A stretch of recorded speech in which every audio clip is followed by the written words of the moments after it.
Harihi Om. Sadashivasamarambham Shankaracharya Madhyamam Asmadacharya Paryantam Vande Guru Paramparam Mukam Karoti Vachalam Pangum Langayate Girim Yat Kripatamaham Vande Paramananda Madhavam. Om. So, as I mentioned, we will chant the seventh shloka from the second chapter that we saw in our class last time. कार्पण्यदोषो उपहतः स्वभावः पृच्छामि त्वां धर्मसम्मूढचेताः यश्रेयस्यान्निश्चितं ब्रूहि तन्मे शिष्यस्तेऽहं शाधि मां त्वां प्रपन्नम्. So we will surrender ourselves to Bhagwan and we will get into the class today. We have completed up to the 9th shloka in which Arjuna has spoken, or 8th shloka. From the 9th shloka, we will be starting today. In the 9th and the 10th shloka, Sanjaya speaks. Basically, he is expressing what is happening to Dhritarashtra. The shloka goes like this.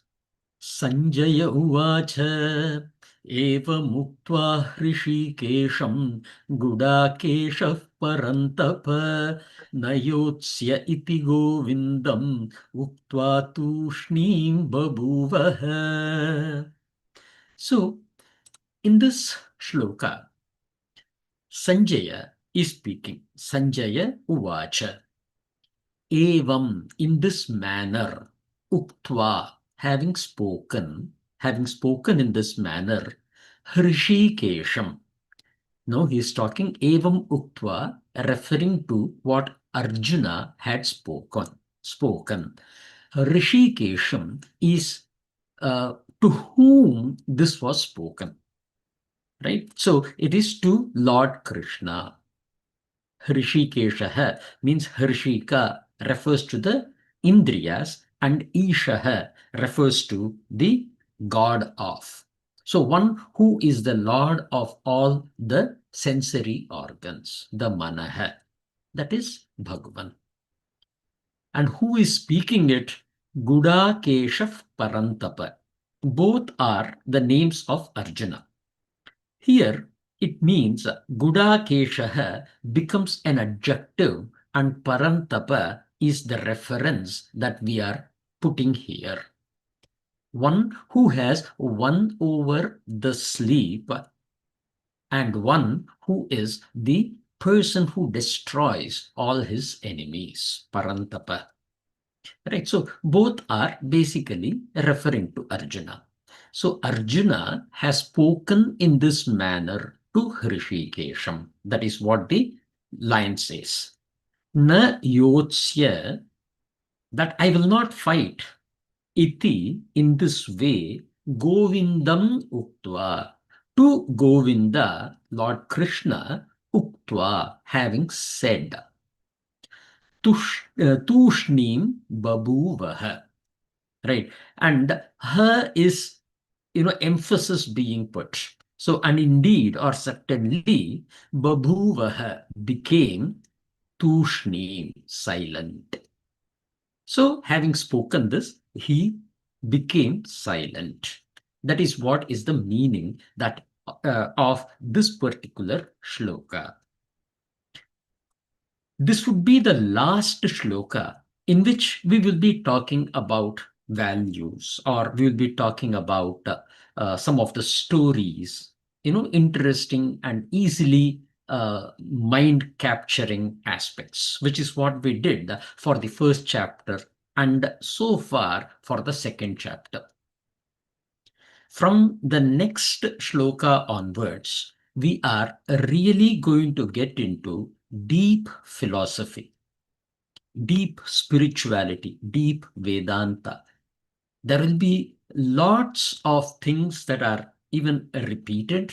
Sometimes it is told by Acharya, sometimes it is Bhagwan speaking, and there will be some kind of conversations, right? Basically challenging those assertions. And we will talk about a core Siddhanta, the core Vedanta, the core essence of the Upanishads from the next chapter. I would definitely like to warn each of you to say that this is going to be a journey which can become a little hard. It can become a little difficult. And that too, the tradition from which we come, right? And I think this tradition, I have seen that it has answered every kind of question that I have ever come across, right? So this is a great value, but at the same time, a little hard one to digest. But I'm sure Ravi Bhaiya can speak to it or vouch for it as well, or others, I don't know who else is there in the call, that if you persist, even if in case you come up to the end of second chapter, then the rest of it will become a breeze. But crossing the second chapter will be definitely a little challenging and a little hard. If you don't understand, it is okay.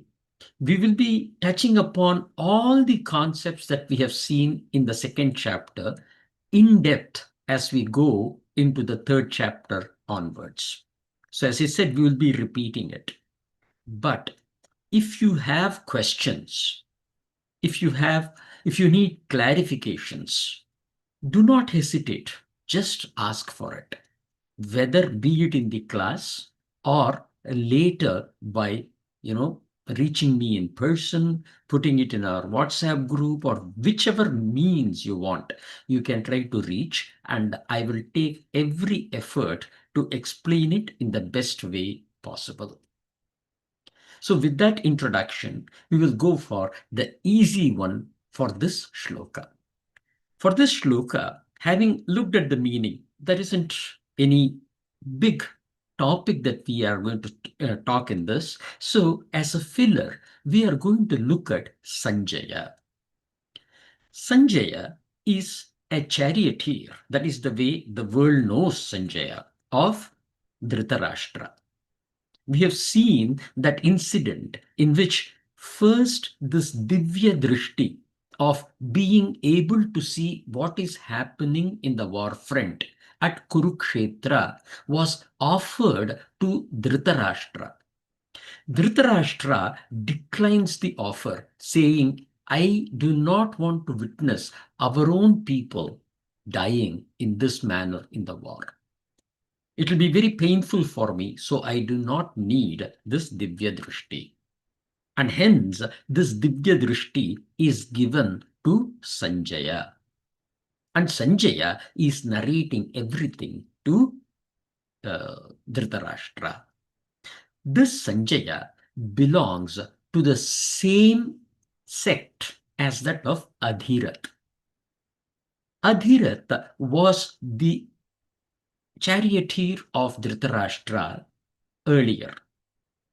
After they adopted Karna, Adhirath said that he will not be able to serve him, and it is Adhirath who brings or who recommends Sanjaya in some forms of Mahabharata. Sanjaya is from a ministerial clan, unlike Adhirath. Adhirath was a core charioteer, but Sanjaya was from a ministerial clan. Despite being a minister, he was one of the skilled charioteer. So when the proposal was made for Sanjaya to become, Dhritarashtra very gladly accepted. Because Sanjaya was not only a charioteer, but also a very trusted lieutenant of Dhritarashtra. Right? Even more than Vidura is the way that it is said. Right. So he was like, at least Vidura, we know that he resisted the war and he declined to fight the war. He opposed the war in the first place. Nothing like that. Sanjaya has always been one who is at the command of Dhritarashtra. So that was the kind of greatness of Sanjaya.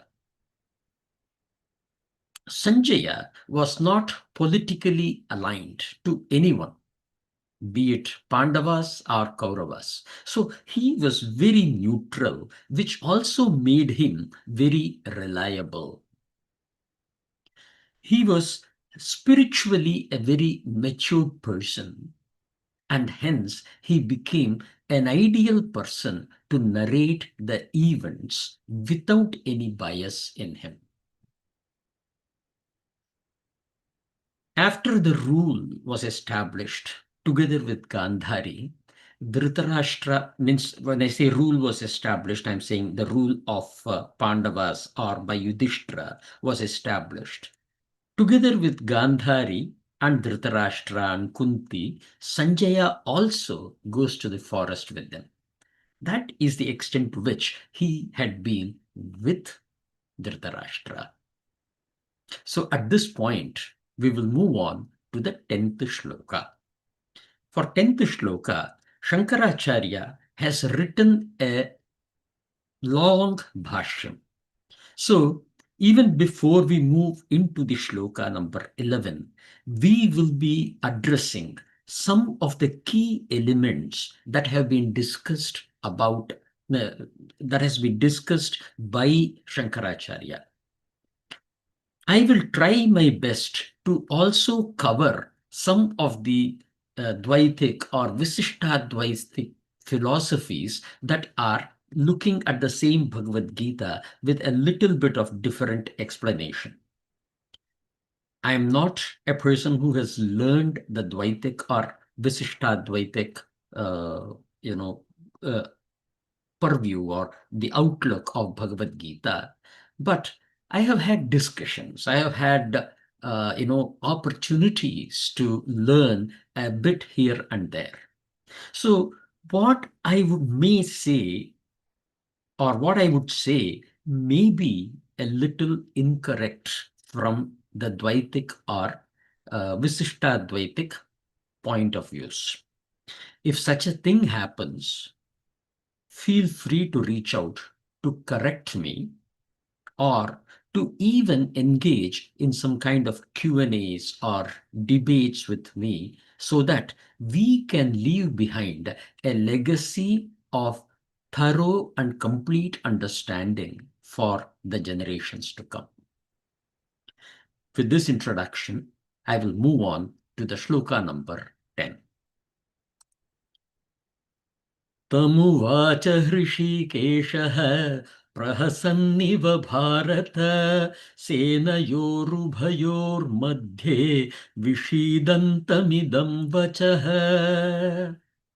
So, in this shloka, Sanjaya says, Tam uvacha. Tam is to him, uvacha, having said, Hrishikesha, Lord Krishna, the Lord of the senses. Prahasanniva. Prahasan is prasannatha that we speak about. It's a common word. That is the basis of it. Basically, with a smile. Iva is smile-like. Now you think in terms of somebody crying in front of you with their eyes full of tears, right? And who is not wanting to fight. And Lord Krishna is looking at him with a gentle smile. That is a very, very important gesture here, and we will talk about it when we go into the word by word. Right? Bharata. Bharata, here is the reference being made to King Dhritarashtra. Remember, everyone in the Bharata clan are referred to as Bharata. That is why Bharata will also be referred to, will also be pointing to Arjuna or to Yudhishthira or to Dhritarashtra. So for everyone, the term Bharata can be applied. Here, Sanjaya is referring to the king as Bharata. Senayoho Ubhayoho Madhye. Madhye is in the middle of. I don't know, I think I forgot to type it. Senayoho Ubhayoho. Ubhayoho refers to the two. Right, as I have told, in Sanskrit, we don't have singular and plural. We have singular, dual, and plural. This ubhayoho is basically a dual form of expression. Senayoho, the armies of. So the armies on both sides, madhe, in the middle of. Vishidantam, he who is lamenting. That is referencing to Arjuna. Idam vachaha. He spoke these words. That is what is the meaning of this shloka. What is the meaning? O King Dhritarashtra, hey Bharata, thereafter, situated between the two armies, Lord Krishna, with a smiling face, spoke the following words. To whom? To the lamenting Arjuna, the grief-stricken Arjuna. That is what is the meaning of this shloka. Now, in the analysis part of it, it is important phrases. Senayoho ubhayoho madhye. The first thing is, it says, in the army who are ready to fight, means the situation is tense. The situation is kind of grim because we are about to engage in the war with all the shank and everything already being played. Right? In such a situation, vishidantam, a person who is lamenting, a person whose eyes are all filled with tears. To such a person, Bhagwan is speaking with a smile. Prahasanniva, like smiling. Right? When facing a person of that sort, to be able to speak with that much of, the smile, or with that much of calmness, they indicate two things. In our parampara, in our tradition, we say that it expresses, one, the guru's confidence about taking the right course of action for that situation. Bhagavan knows what is to be spoken. See, in traditional teaching, the Atma Gyan is told, much later. Right? We have to go to the sadhana chatushtaya sampatti and all those things. Right? So before we can be eligible to learn about Atma Gyan. But here, Bhagavan directly jumps into Atma Gyan. We will get to it when we go to those shlokas. For now, I will leave it at that. But he knows how to guide Arjuna, and Arjuna nimitti kritya is the way Acharya puts it. And through that essence, he has been able to even speak to each of us. So the process is deliberately kept by Bhagavan so that the Atma Gyan is conveyed first. Then he goes to Karma Yoga. Then he switches over to Sthita Pragya Lakshan, a Jnani Lakshan. Then he goes back into Karma Yoga in the third chapter. Right? So he knows that it may seem like it is switching topics, but it is very, very important that the teaching is done in this way for the maximum reach. And because Bhagavan knew how to approach and what to communicate, he had this Prahasanniva. The second one is the smile is seen as an acknowledgement to Arjuna attaining the necessary qualification. We spoke about it. Adhama Adhikari, Madhyama Adhikari, and Uttama Adhikari. So here, Uttama Adhikaratvam has been attained by Arjuna. Why? Because he sat down silently. He became silent. And that is another important aspect which we emphasize in our tradition. So the Prahasanniva should be seen from those values. Now we will jump into Acharya's introduction.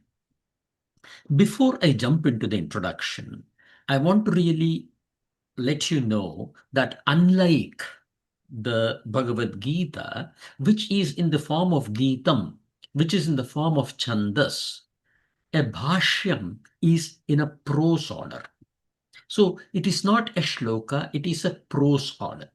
And I have tried my best to, try to see how I can fit into my slide, and I have tried to organize it in the best way possible. But we will go through word by word, and also we will try to go into some of the explanations which are warranted for those remarks from Acharya. So with this introduction, I will now move into Acharya's Bhashyam. There you go. Okay. So Acharya starts it with Atra cha. Cha is and, Atra, there, upon. Atra cha Drishtva Pandava Nikam.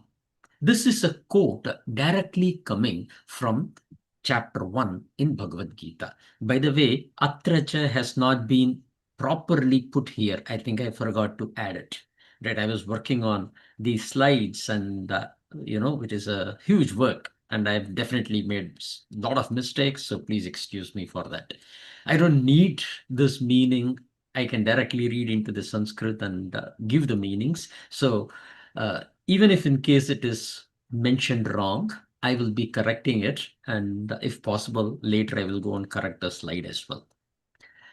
Drishtva Pandava Nikam iti arabhya na yotsya iti govindam uktva tushnim babhuvaha. Now, if you remember the Bhagavad Gita, the place where it starts, it's Drishtva tu Pandavanikam, is the way that we have seen earlier.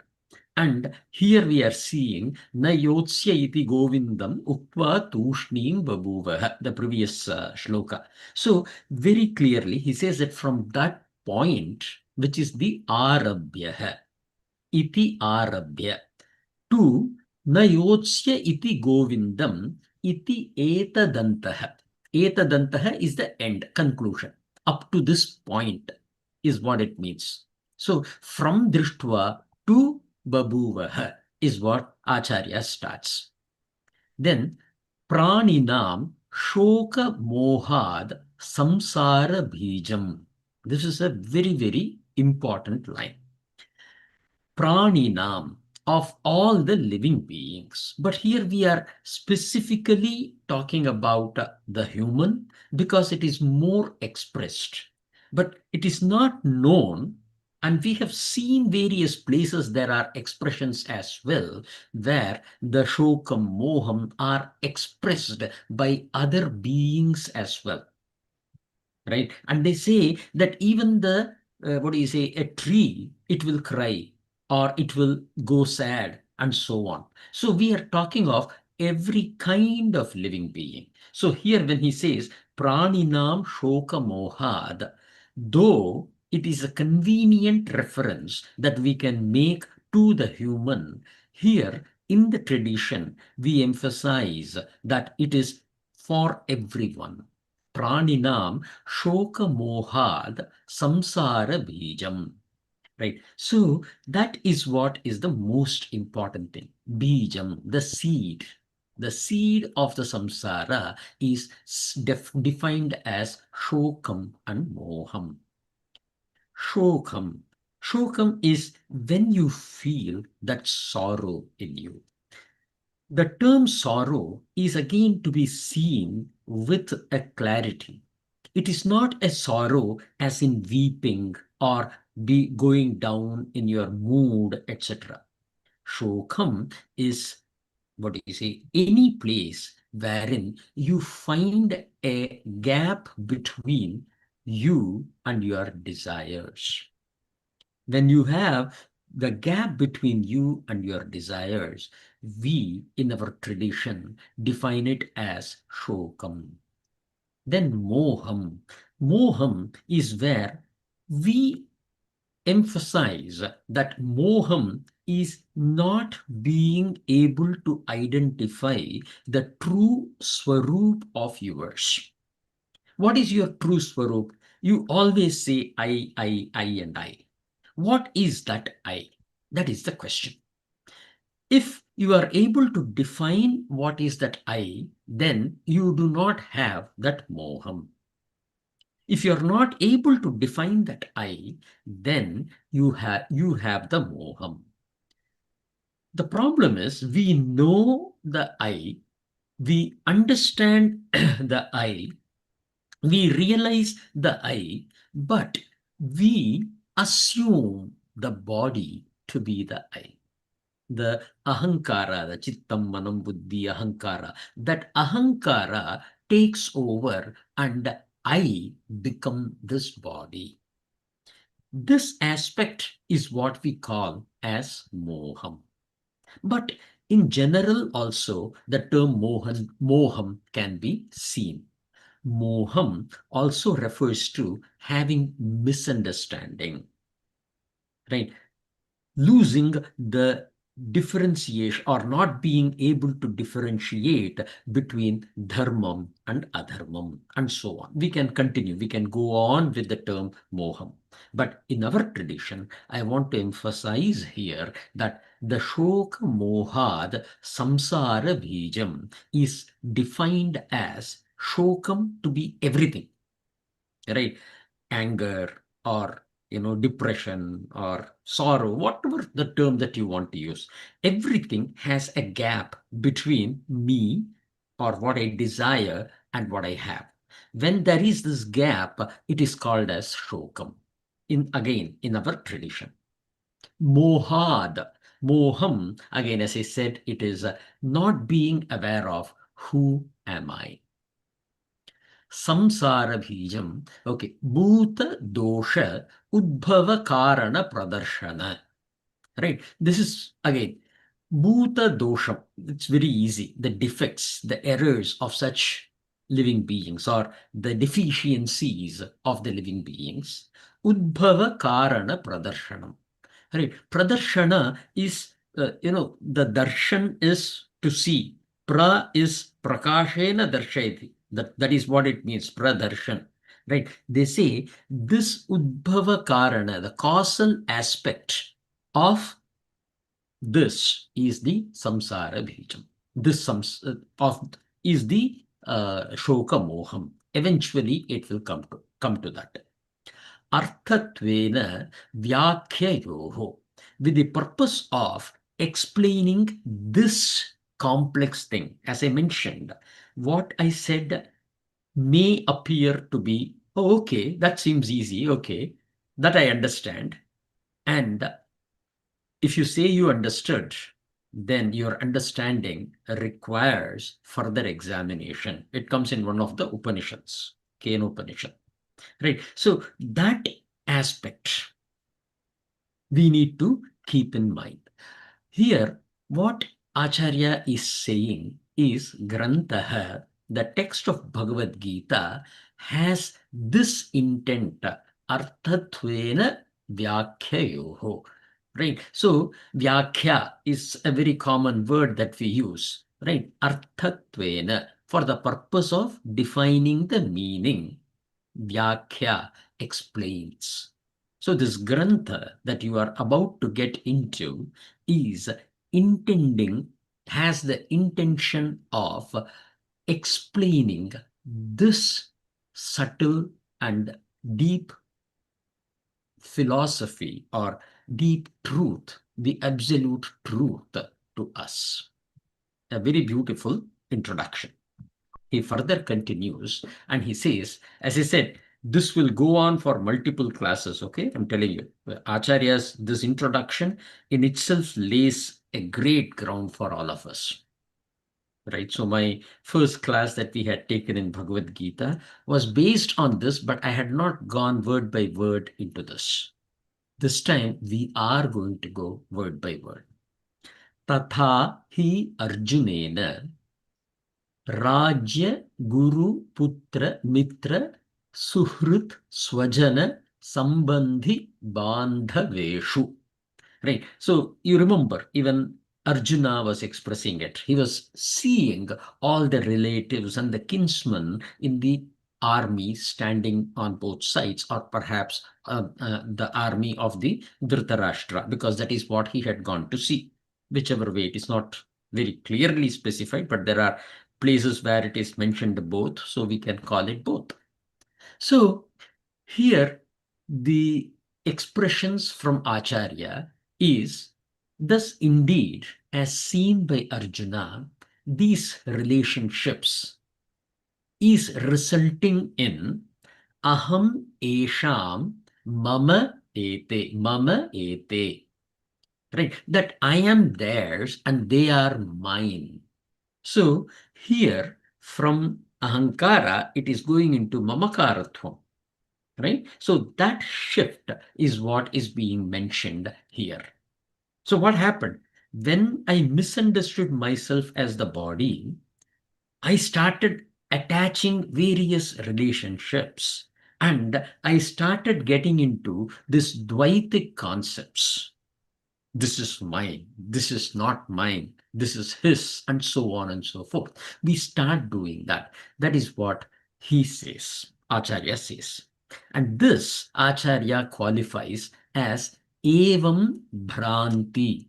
Bhranti is misconception of this type. Pratyaya nimitta sneha vicheda adi. Right? Caused a mental impression. Pratyaya nimittam is, it is just an impression that happens in our heart. About what? The separation from the friendly relationships. In the war, that is what is going to happen. Right? We are going to be separated. We are going to kill each other. Right? That aspect, nimittau, that being the cause, that being the reason, Atmanaha Shoka Mohau Pradarshitau. Right? Demonstrating sorrow and delusion in himself. Atmanaha. So now his sorrow is delusional, is where he is going towards. And with that, he says, Katham Bhishmam Aham Sankhye Ityadina. Right. So this comes in the fourth shloka. Right. Katham Bhishmamaham Sankhye Dronancha Madhusudana. Right. We just saw it. So I'm just reminding it about you. So the Katham Bhishmam, how can I kill these people? Right, is the way that he says, and he says these were spoken because of this. Because of what? Bhranti. Ityadhina grantaha. The words expresses or brings to the front these deficiencies, the bhranti, the misconception, which is resulting in Arjuna's shokam and moham. That is the way that Acharya puts it. Going further, shoka mohabhyam hi abhibhuta viveka vijnanaha swatha eva kshatra dharme. Right, yuddhe pravruttah api. So, shoka mohabhyam hi abhibhuta, being overwhelmed. Right, abhibhuta, being overcome by shoka mohabhyam, by shokam and moham. Right, he is indeed certainly Viveka Vijnanaha, the intelligence and the rational analysis. Vijnanam refers to the rational analysis. Vivekam refers to the intelligence. We say the common sense and the logical ability. Swatha eva, on his own accord, Kshatra dharme, based on the Kshatriya dharma, Yuddhe pravrittaha api. Though he started engaging in that yuddha. So if you go back to the previous parva, right, you will see that in fact Arjuna would have stood for the war in the discussions that will happen.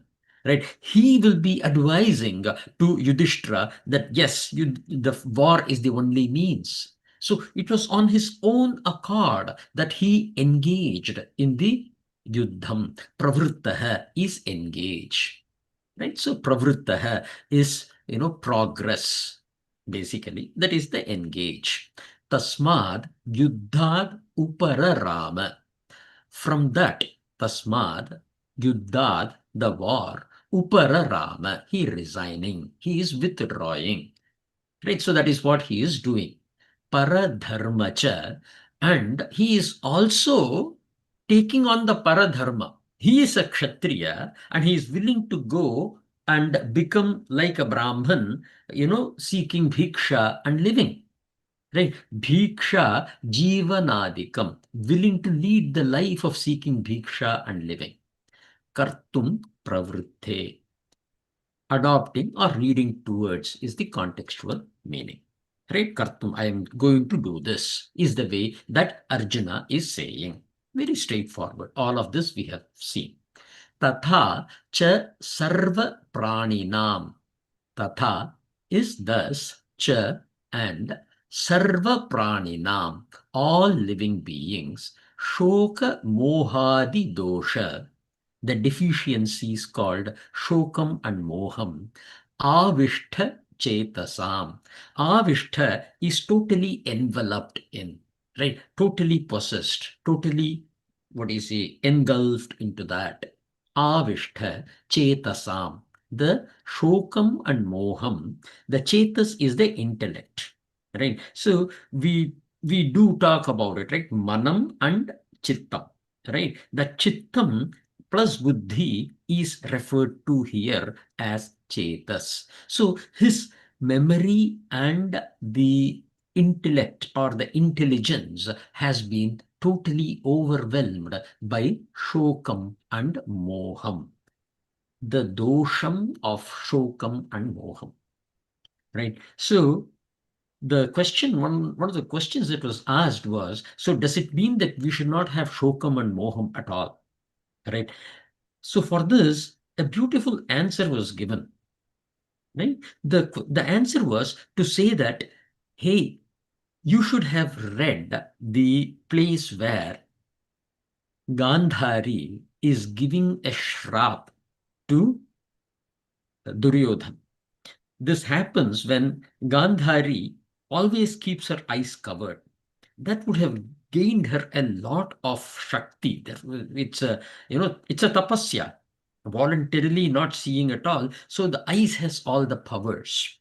So she tells Duryodhan that go to the pool, take a shower, and come back to me nude.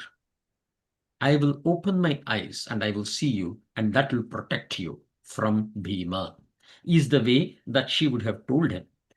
And when Duryodhan has taken a shower and coming back nude, Krishna intercepts and he says, man, you are now in this particular age.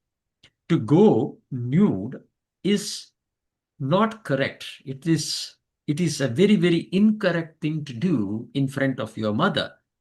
So don't do it. At least put on this towel. And he gives a towel or a small piece of cloth. So he puts a piece of cloth around his waist and he goes to Gandhari, and Gandhari opens her eyes and she has protected him all through the body except the place where he has covered. And that is why Bhima, hits him in the thigh to kill him. So what Gandhari will ask, why did you do that? I told you to come nude. And he said that no, Krishna said that it is wrong to do it. That is why I came. So after Duryodhan is killed, Gandhari curses him. There are some traditions wherein they say it happened after, after this conversation with Duryodhan, Gandhari summons Krishna and she curses him. There are some traditions where it is said that after Duryodhan is slayed, he is done. I haven't verified which one is correct in Jayaha, but there are two kinds of stories that I have heard within my own tradition I'm talking about. So there are two kinds of story behind it. Now, when the shrap is given, Krishna will be totally engulfed in sorrow, or not engulfed. Should not use the term engulfed because that is what is happening here. He will be full of sorrow, right? He will be hurt that the entire Yadava Kul will be destroyed. So he will be very, very hurt. This is what our teachers or our gurus have expressed. What is that? To say that shoham, shokam and moham, you cannot avoid it. It will be there in you. Just like krodam, it will be there in you. Right? But being able to go beyond it. We will talk about it much later in Bhagavad Gita, called as Gunathita Lakshan. And we will be talking about some of it early on, where there is a shloka that says that Guna Guneshu Vartante iti Matvana Sajjate is the way that shloka will go, where it is merely the guns that are interacting with each other. The Avishta Chetasam basically tells you that Shokam and Moham are natural manifestations of your Manah. You cannot stop it. But you can be free from the impact of the Shokam and Moham. That is the core. In other words, I am in control of it and not that controls me. Shokam and Moham are manam, related to manas, related to the feeling. Right? So, okay. The Shokam and Moham are related to the feeling. Make sense? So, that feeling is the bhavam. It's called as manobhavam. It is something related to your manas. It is something related to your mind. When I become the mind, then anything happening to the mind affects me. Right? So the example that we give is of that of driving a car. A new car I'm buying, I'm just driving it. Anything that happens, a small scratch also, it feels like I have been impacted. On the other hand, if I have just sold the car and the person is driving out of the driveway, all the checks and everything has been cleared, immediately after that there is a small accident, then it does not affect me. This extent of I is what we are talking about. This I, if it becomes the manaha, then the shokam and moham affects you. Whereas when the I is independent of the manaha, that is the gunathita lakshan, then this shokam and moham are also under your control. That is the core essence of the words shoka mohadi dosha avishta chetasam. Very, very beautiful and an intricate thing. Just to tell you, the book that has been written by Shankaracharya, even with the translations, is very small, right? It's like about 500, maybe 300, 400 pages. That's about it. On the other hand, you will be surprised that the number of tika and tipani that has been written on top of Bhashyam, not on Bhagavad Gita, on the Bhashyam of Shankaracharya, is like about volumes and volumes and volumes. So when Acharya is saying, he just put it like Shoka Mohadi Dosha Avishta Chetasam. Very simple, he has completed it. But we try to understand it in depth in this manner. Swabhavata eva. Swabhav, we know one's own nature. Indeed, one's own nature.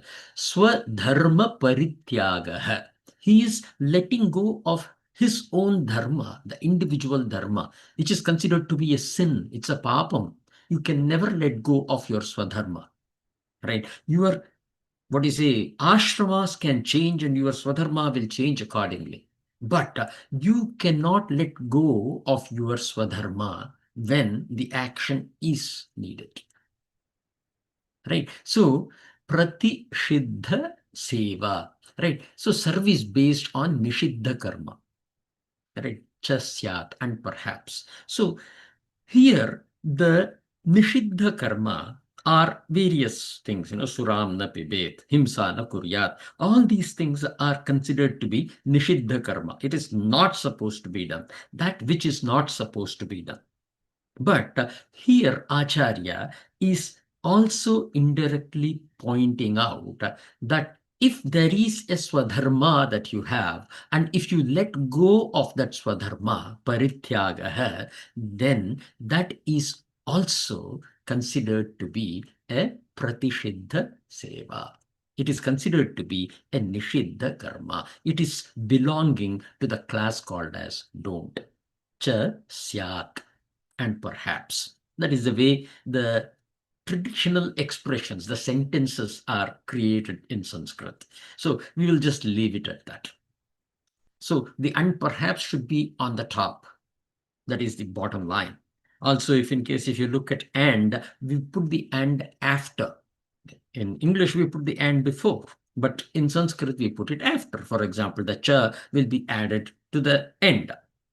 Right? So which is belonging something to the previous. Those are all, basic grammars. You will slowly learn that aspect as well.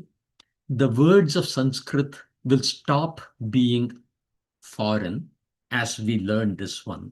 And I hope some bit of grammar and some bit of beauty of Sanskrit is also learned in the process of learning Bhagavad Gita. Moving on. स्वधर्मे प्रवृत्तानामपि तेषां वाङ् मनः कायादीनां प्रवृत्तिः स्वधर्मे प्रवृत्तानाम् अपि. Even though one engages in one's own duties, तेषां वाङ् मनः कायादीनां प्रवृत्तिः, their speech, mind and body, right, engagements, context will be driven more towards phala abhisandhi purvika eva. This is another important point that Acharya brings here. This is not part of Bhagavad Gita. Though it is coming in the Karma Yoga, where Lord Krishna definitely speaks about karma paratyagam, etc. Here, in this context, right, he has already concluded that what happened. What do we do? Right, sarva pranina, that is the way that he started, which is what we all do, you, me, and everyone around. What we are doing is, because of this, either we let go of our swadharma, the duty that I am supposed to do, I let go of it. I have come across wrong teachings of Bhagavad Gita, which has led to people thinking that, bhakti and all those things has no value. It has got to be purely, spiritual growth, right? They are thinking philosophy to be different from that of the living lifestyle, which is wrong, right? So that is the point that Shankaracharya is bringing it here, but it is more relevant to today than maybe at the time when Acharya had written. Right? So he has put it in a very simple manner. So what he points out is, we as human beings, because of this samsaram, because of this confusions that we have, because of the moham, right? What we tend to do, we tend not to do our work, that which I am supposed to do, swadharmam, right? That swadharmam, I stop doing it. Right. The second thing that I do is, even if in case I'm doing this swadharma, I am driven by the phalam. Okay, if I do this, can I write it in my focal and get a promotion? Right? I think this is what I need to do.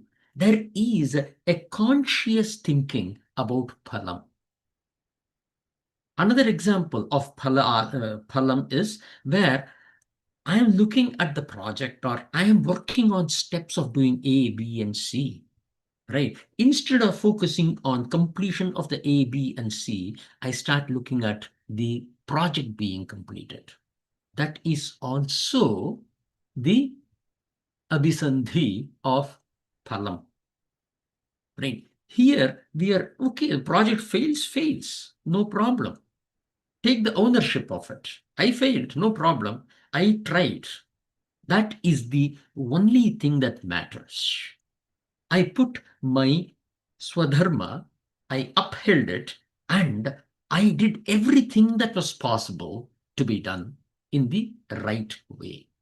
That is the thought process that we should have. But what Acharya is pointing out here is Sarva Praninam, because of this Shokam and Moham, or because of this Samsara Bhijam that we have got, what we are doing is either we are resisting from doing our duties, or if we are doing our duties, we are driven by the fruits of the actions that we do.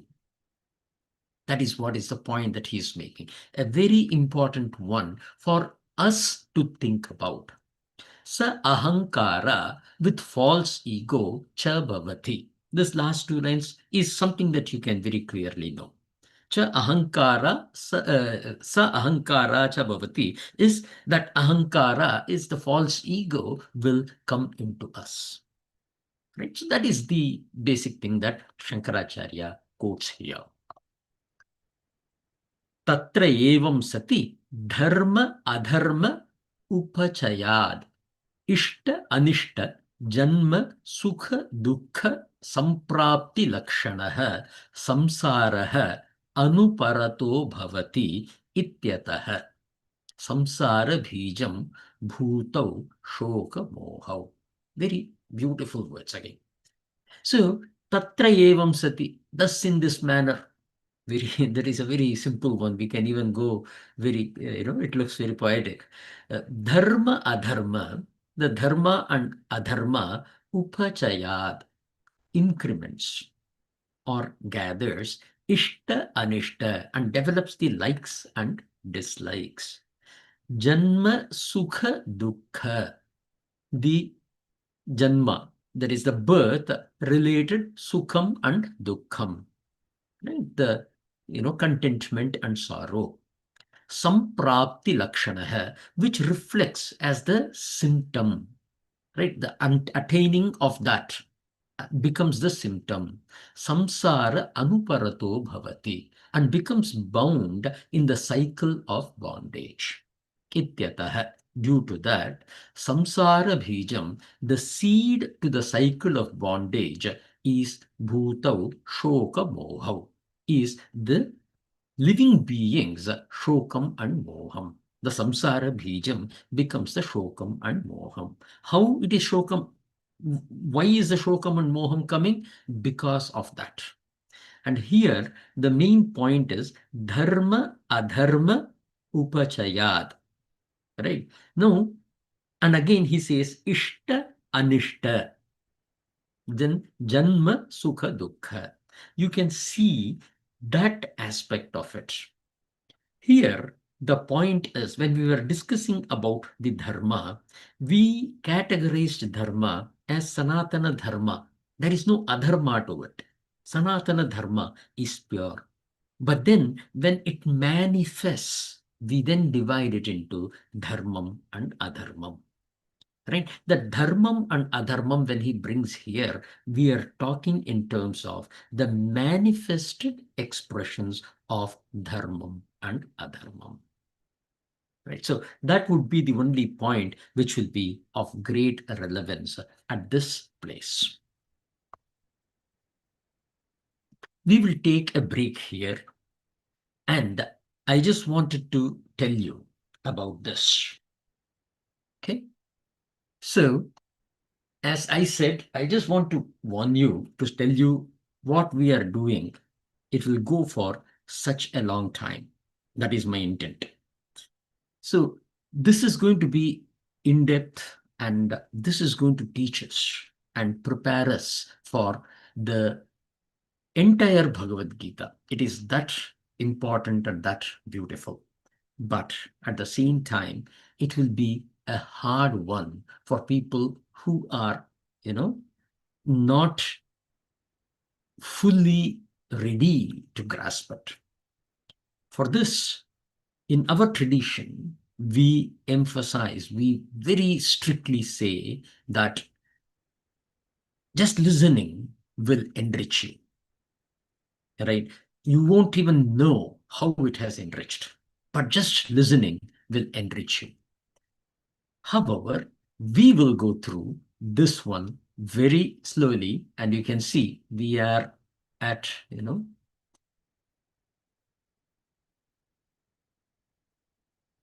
by the way, I have completed the second chapter explanations actually in the slides. So the actual shloka will start after about 100 slides. But we can go faster. There will be various places where it will be faster, and there are some places where we will break for understanding what it is. Right, so just wanted to give you a warning that between now and when we complete it, like about 800th slide or something. No, yeah, it is here. Okay, till 826, it is second chapter. Right, so it is such a beautiful chapter, and it is such a hard chapter. I definitely want to give you a heads up to that. Okay. We will stop our class at this point today and jump into our Q&As. Let me go to the Zoom meeting and see who are all there. Okay. Today I will start from the bottom. Sanjaya ji, namaskar. Namaskar, Guruji. I just want to say this is a very interesting, and a lot of things that you have said has really hit personally. Something you said that how when we get hit by shokam and moham, like our intelligence is so overwhelmed, with that feeling, and it feels like how I feel like I forget, the I, and then I still go back to, my body and my mind, and it's just like it's kind of hard to keep focus, I guess, to the focus to the I. Yeah, I hear you. The only thing is, we will get to the point where we will understand what is meant by the three guns that are affecting us, the sattvam, rajas, and tamas. Mm-hmm. And the entire prakriti is born out of these three guns. However, the aham is beyond these three guns. When we are able to move ourselves beyond these three guns, it will become like a kirida, means it will become like a game. The whole life will be a beautiful game. Right? So it will definitely break it, but it will take some time. Thank you. Thank you so much. Thank you. Yeah. Okay, Ravi Bhaiya. Namaste, Uncle Ji. I have no questions. Thank you very much. Thank you. Jyoti ji. Namaste, Guruji. I have no questions, Guruji. Thank you very much. Thank you. Prabha. Namaste, Guruji. I am really overwhelmed by the number of slides that you have worked on, the very effort that you have taken. I mean, I should be doing justice by paying my full attention to whatever you deliver. Oh, Yeah, I know. It was you who prompted me to make these slides, right? 800 slides. I mean, so far that's what I come across, but it seems to be more. And the effort and pains that you've taken, I mean, I should be worthy of it. That makes me proud and at the same time more responsible. It's definitely, sir. Thank you so very much for all your participation and encouragements. ज्योति जी, श्याम भैया हैं? Sham bhaiya nahi hai. He's traveling this week, bhaiya. Oh, okay. Yeah. Yeah, I remember now. Sorry. No worries. It's okay. अच्छा जी, चलो, we will take leave today and we will close our class. Hari ओम पूर्णमदः पूर्णमिदं पूर्णात् पूर्णमुदच्यते पूर्णस्य पूर्णमादाय पूर्णमेवावशिष्यते ओम शांति शांति शांति. हरि ओम तत्सत्.